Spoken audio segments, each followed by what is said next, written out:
Greetings. Welcome to the premiere of the film entitled Haaw, Herring, Eggs, and Branches, with our host, Mike Miller. This is the first presentation in SHI's March lecture series entitled Alaska Native Subsistence. I am Chuck Smythe, Director of the Culture and History Department. SHI has started construction of its arts campus in downtown Juneau, which will expand opportunities for education and art. If you are interested in making a donation to the arts campus, please visit sealaskaheritage.org/campus. As you watch the film, we invite you to submit questions in the chat box in YouTube.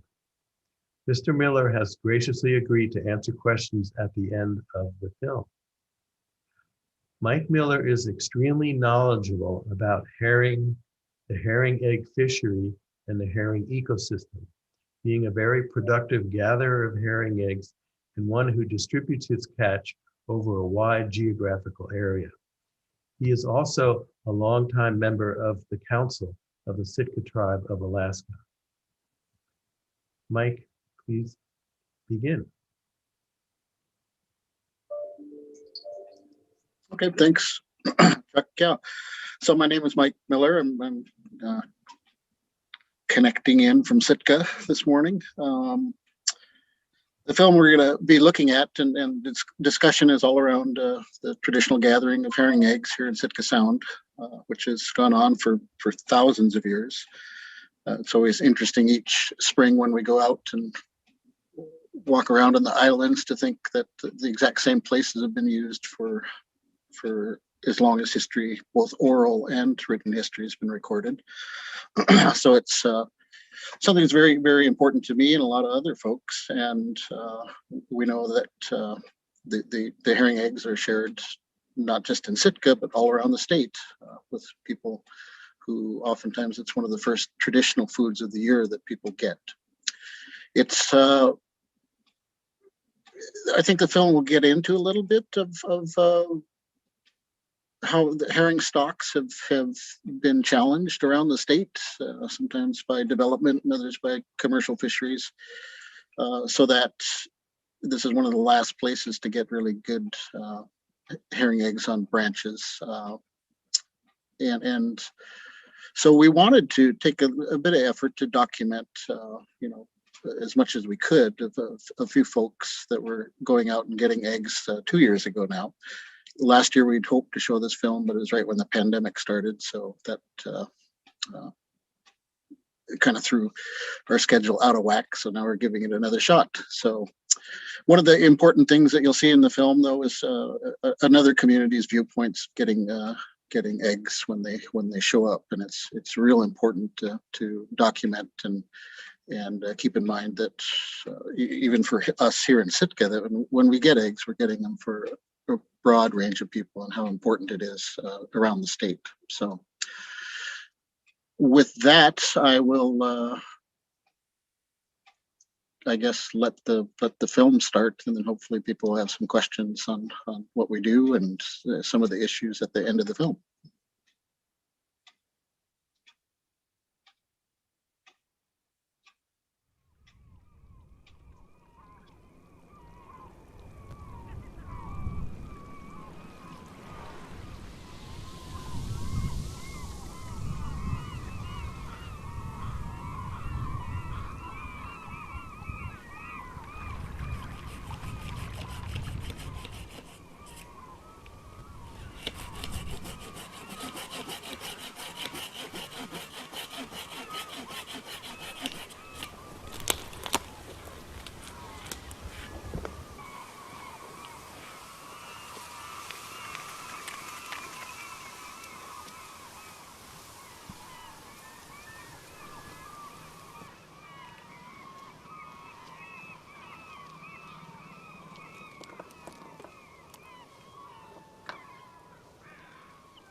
We are truly grateful to Sitka for sharing their bounty.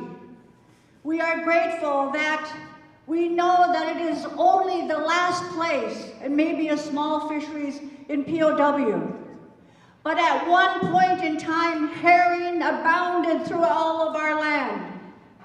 Herring was everywhere. It was just as important as salmon. And now today, thanks to Fish and Game and their management, it is now a depleted resource that they refuse to accept. They refuse to accept the science that says it's a depleted resource. They refuse to accept the traditional knowledge that our people have said, that it is decreasing, that it is disappearing. I say, like our elders have said, we should let Fish and Game manage mosquitoes. That's what they're good at. If we don't have a successful herring season, we are going to see the demise of this rich cultural tradition. It is disappearing right before our very eyes. And so, Sitka, we stand beside you.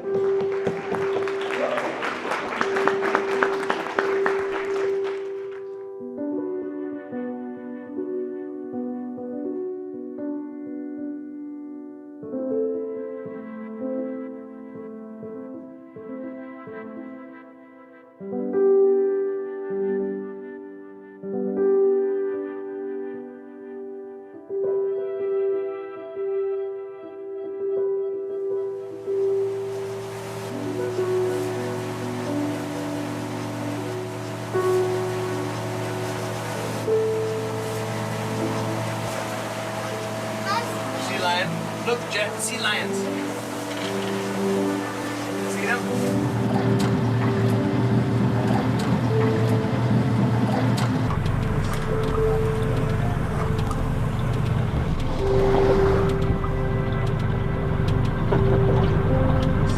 So there was something trying to happen here, but for some reason it stopped.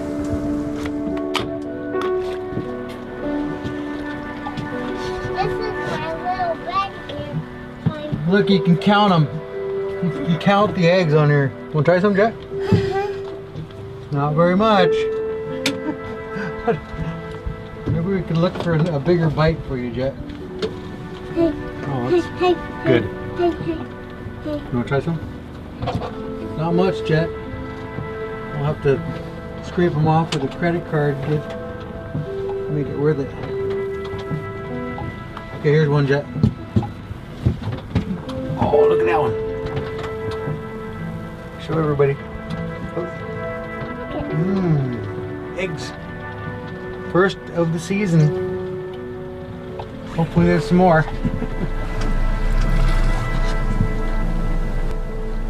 Okay, there's nothing here.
not spawn in here. Nice to meet you. Good luck.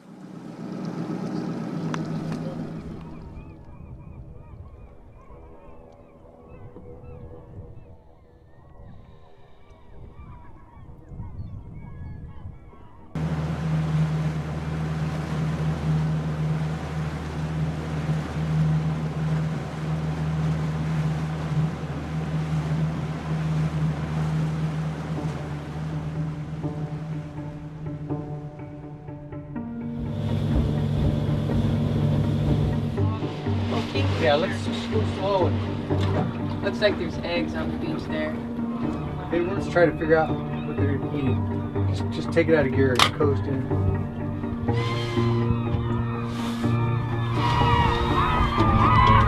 Yeah, they're nibbling eggs off the beach.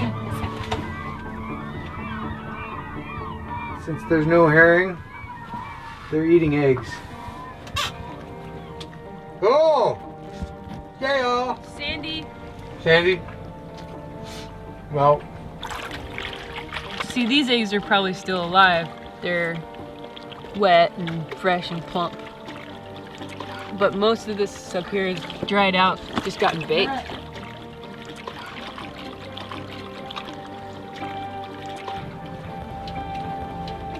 mmm.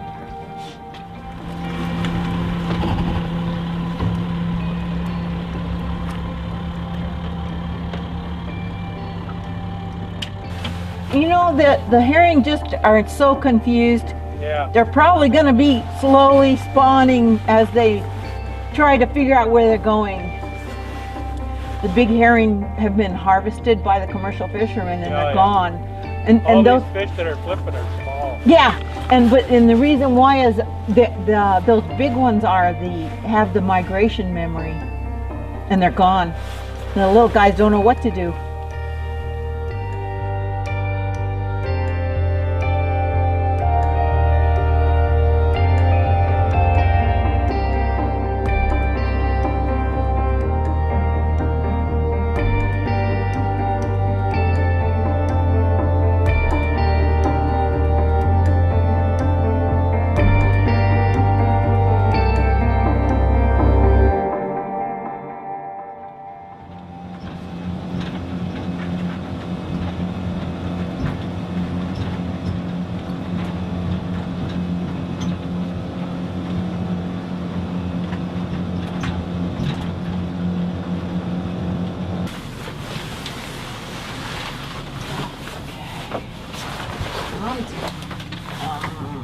Where are we? Kind Island right here. So it's seaweedy. It's right over here. This is it, right? Yeah. So it's seaweedy and reefy.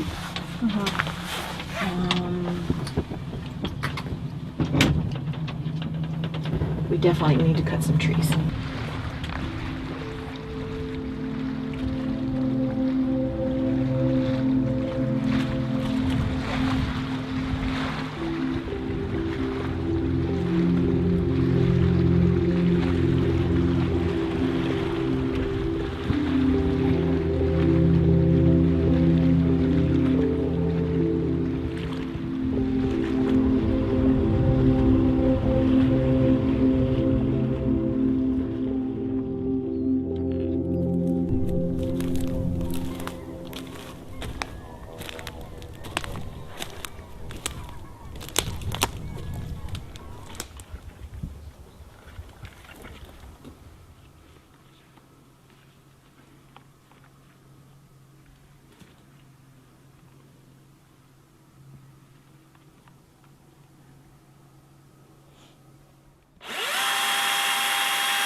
Okay, so you win.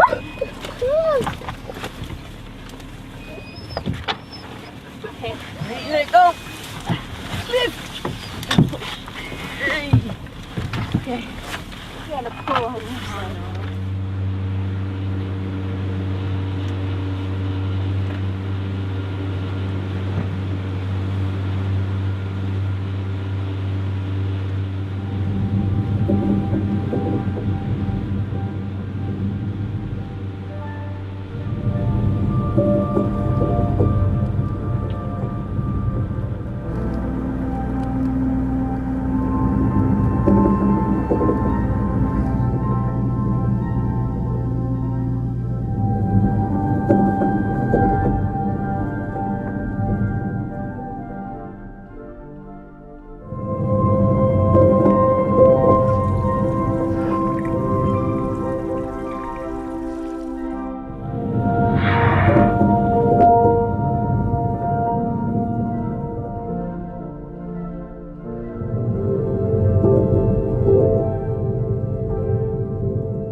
Tell you're moving slow and they have a hard time opening the tea bag. Some of the older folks that are passed away now that I used to send eggs to, they'd know if I sent them bad eggs, they'd be mad, you know, and they'd just get offended and like, it's a lot of work, just too many needles, blah blah blah, and you know, send me a box of good eggs, which is, it's like how do you end up telling people? It's like, no, we just don't. There are no good eggs, you know.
I can cut it again if it's too heavy.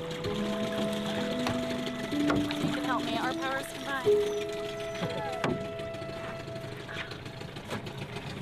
Beautiful.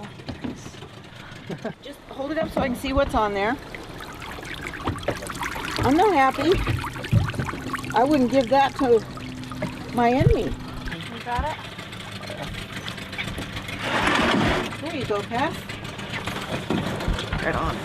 So, Cass, could you grab the other clipper and take some of those chunks out of there? Here's a rock. Spawned on the rope. Here's the next one. Okay, coming up. I'm trimming them. Ready?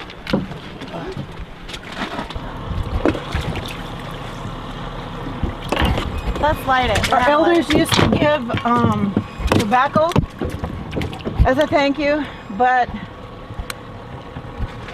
I don't smoke. And I rarely carry the tobacco around with me, so we'll just say thank you in the most respectful way we know. Here you go. Goodness cheese, yo! Goodness cheese, Tain. Stucha ha diti, ha kai ha gs. Kunach ha tuwa sigu gauk. How da gauk. Goodness cheese. Goodness cheese. Goodness cheese.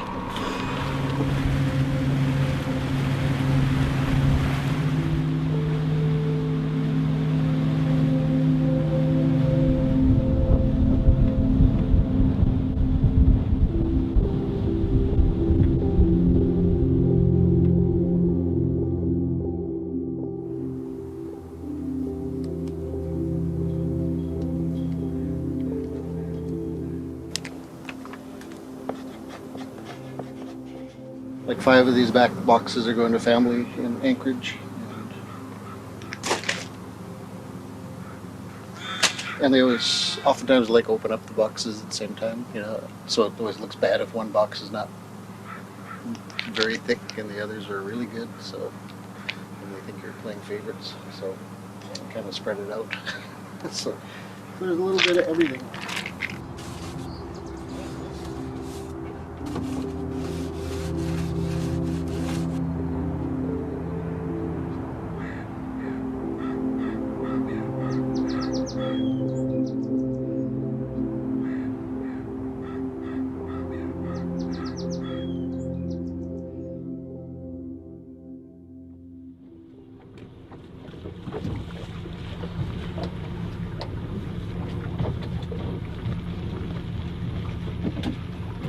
Push it out a little. Yeah.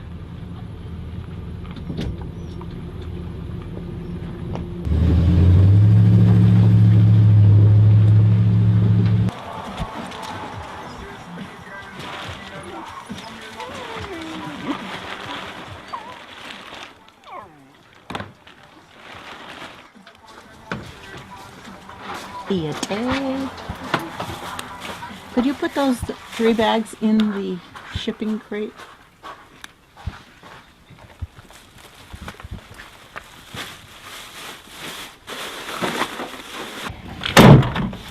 Okay.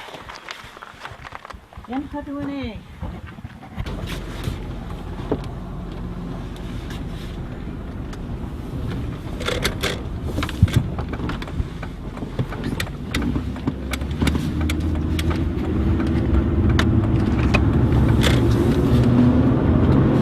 It's a work of love. It's like my appreciation for them, because I know how much they enjoy it and how tough it is to not be able to get your herring eggs and your traditional foods from when you were growing up. It just means a lot. And today there's going to be a ceremony, and it's going to be a big part of it. It's ceremonial food. It's spiritual food. And at these ceremonies, we eat this traditional food for our ancestors. They can't eat it anymore, so we have to eat it for them. And then you're bringing them into the present by remembering them and recognizing that your ancestors are sitting with you and eating with you. It's not just tying yourself to the land, it's tying yourself to the people who've lived on the land for thousands of years, the ancestors.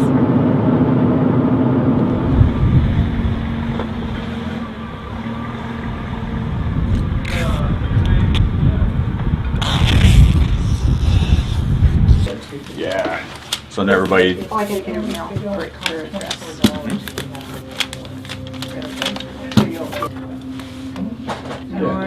Okay, now you gotta accept the price, even though you're not paying for it. And then, yeah, accept. And then I need a signature.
Hello, hello, hello, hello. Make sure you guys recognize and thank Vernon and his crew for going down there. Luckily, they were only down there for a week, and they were actually north of Sitka, which the herring in Sitka really never spawned. But once again, Vernon was able to find the spawn. So make sure you guys tell him thank you.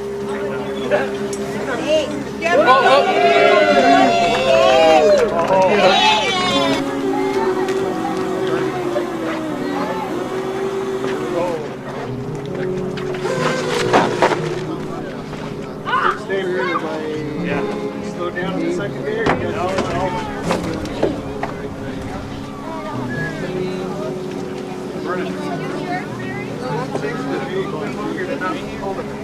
Bam! They live right back here. Oh, brother. I missed you guys.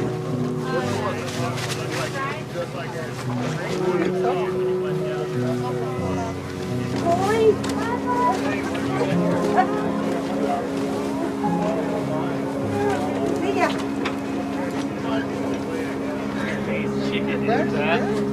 This drives half the town. He gets the alert.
Beautiful.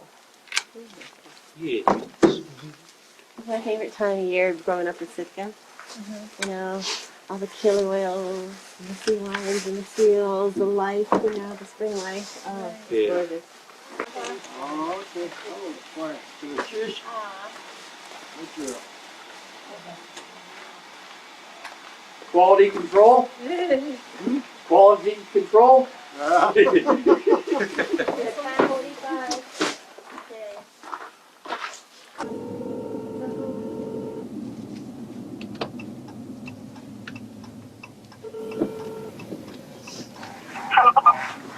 So I think we can.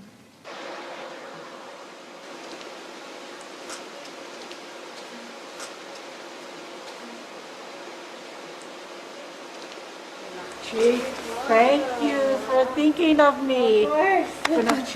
You're welcome. I'll enjoy every bit. Yes, I'm sure. Thank you.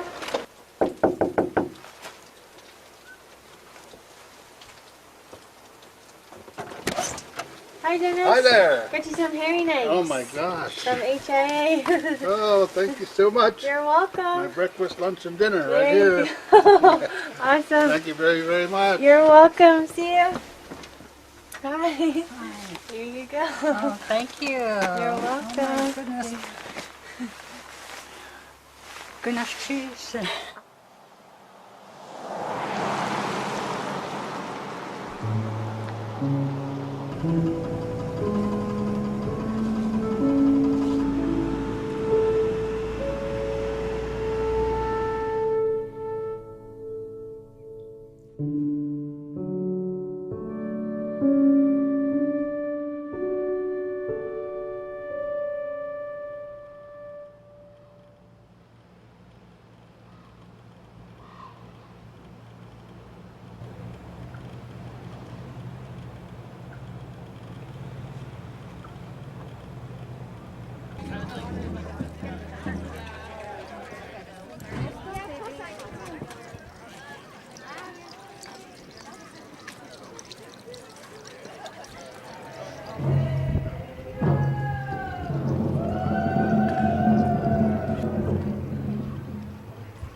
Well, this has been a really good film. I want to say that we will now take any questions, and I'll read some comments we have received.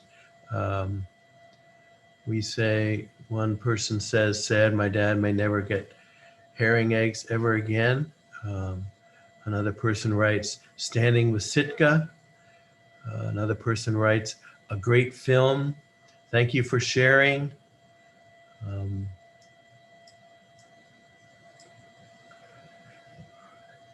I don't know, Mike, if you want to say anything about the making of this film, or what it covered, what was important from your point of view, or from the point of view of the tribe, or any reflections?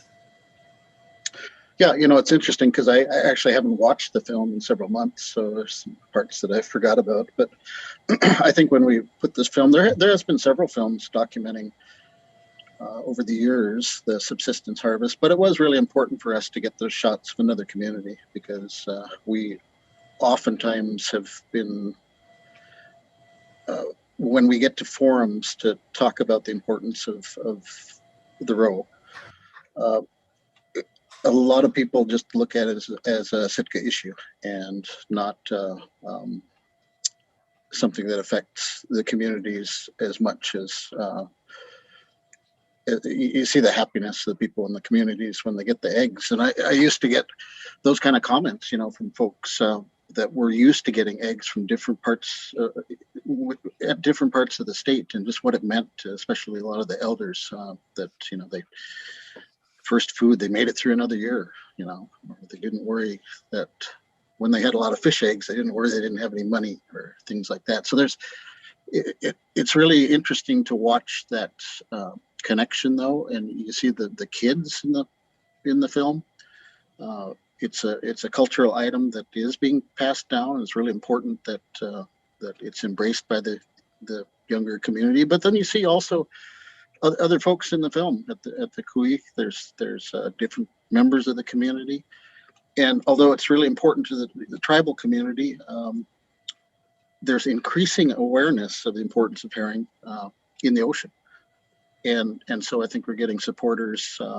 And you know, we didn't create this to be a bash the commercial industry film. It was just to look at what actually happens with this. And but there is a lot of awareness from other people that are concerned about ocean health and ocean conditions. And so, although it's really strong culturally, to us, it has impacts on all the other species that utilize forage fish in the ocean. So getting the message out there is really important. Well, we do have a couple of questions that have come in. One is, what has been the impact of commercial harvesters paying folks to harvest herring eggs and then distribute them to the community? So there was effort. I think, you know, initially it was well-intentioned effort by the commercial industry to pay a couple boats to go out and harvest eggs. The tribe itself, when and so that's harvesting eggs proper in Sitka for delivery to people in Sitka. And unfortunately, some of the people that were tied to that were collecting data to develop fishery proposals against the tribe in trying to get permits and limits on folks. And while a lot of folks were happy to get eggs, unfortunately, one of the things that we saw and we were concerned about is that that the younger generations wouldn't be sending or going out to get eggs if they could just drive down the dock and pick it up. And in fact, we've had some parents and grandparents that, you know, in the 10 years that happened, their kids are getting out of school, they're in their late teens and stuff, and the observations are just concerned because they didn't learn how to go out and get their own eggs. They're for most of their life, the experience was drive down and have somebody hand them eggs. And so that's definitely not, you know, traditional to do that. And so, you know, it further kind of undermines when you become just dependent on an industry to deliver your traditional foods. That's a scary place to be. So, but the young people are participating in the herring harvest today? They are.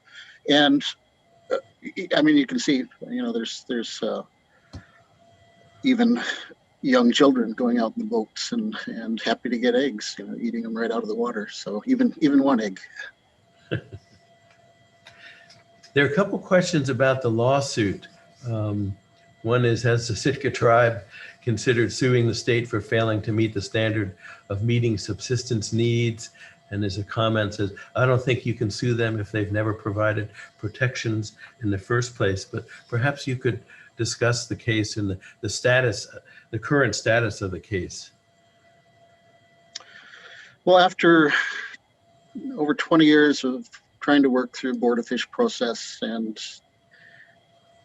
not getting really where we thought we should be, the tribe reluctantly filed suit a couple years ago after the last Board of Fish meeting against the state of Alaska. And it's based on reasonable opportunity, which is a state interpretation of what, if there is a subsistence priority that the state looks at, it's that, you know, we should be able to go out and get eggs the way we normally have and expect to get roughly the same amount of eggs that we normally get. And obviously that hasn't been the case. And I think the whole basis of the case against the state is not providing that opportunity.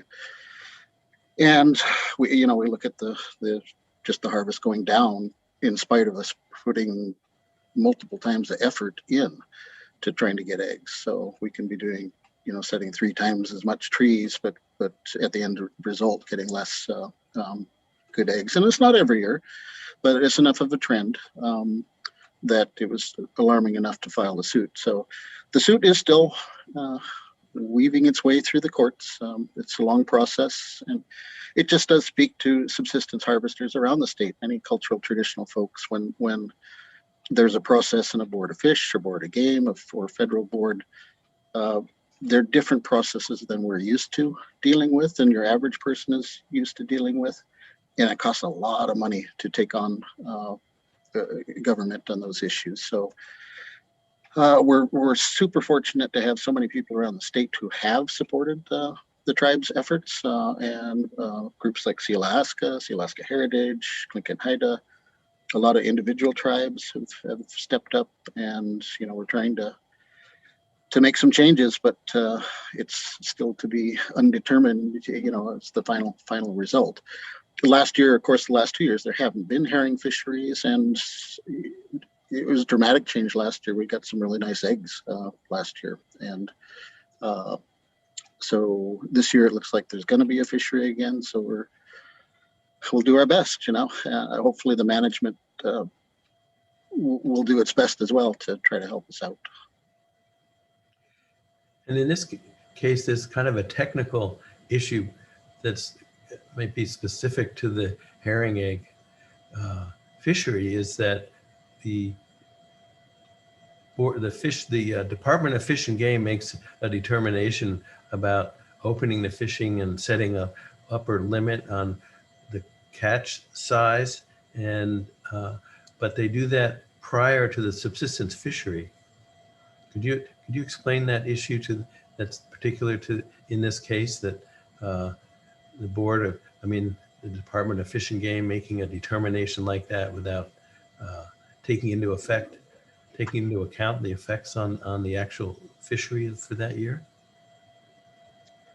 Well, that's always the challenge, I guess, of you know, the traditional fishery doesn't kill the fish, right? And so it takes the eggs that the fish lay, and then the fish swims away. The commercial fishery, as it stands here, for the sacro fishery, tries to kill the fish to get the eggs, and that's its predominant market.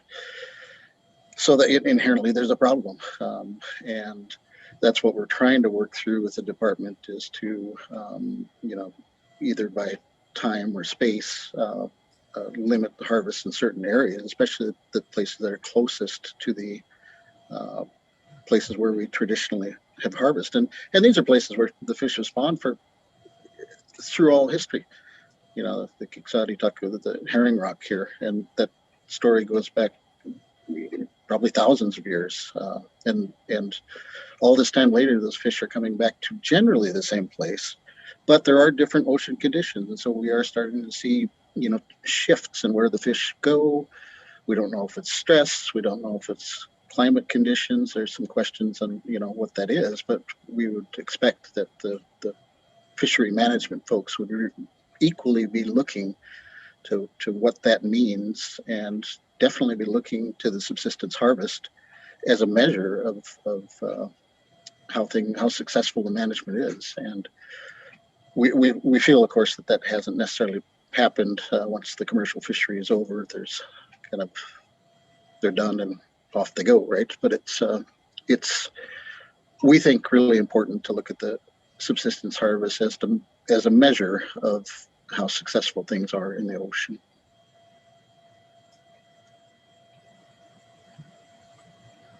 Well, thank you very much. The number of comments on your comments here regarding cultural health and ocean health are very meaningful. And thank you for the beautiful film. I thank you for your willingness to talk about it. SHI invites viewers to return for our next lecture by Dr. Thomas Thornton, entitled Herring and People of the North Pacific, Sustaining a Foundational and Keystone Species, which will be broadcast this Thursday, March 4th at noon. In this regard, I'm happy to announce that we will have a surprise visit from Tom's co-author, Professor and Archaeologist Madonna Moss, who will participate at the end of his talk and in the question and answer sessions. We have a link below the YouTube video here for a survey we hope you will take a moment to complete. This will help us continuing to improve our lecture series and also allow our funders to measure the impact of the program. SHI has started construction of its arts campus in downtown Juneau, which will expand opportunities for education and art. If you are interested in making a donation to the arts campus, please visit sealaskaheritage.org/campus. Thank you all, and see you again on Thursday.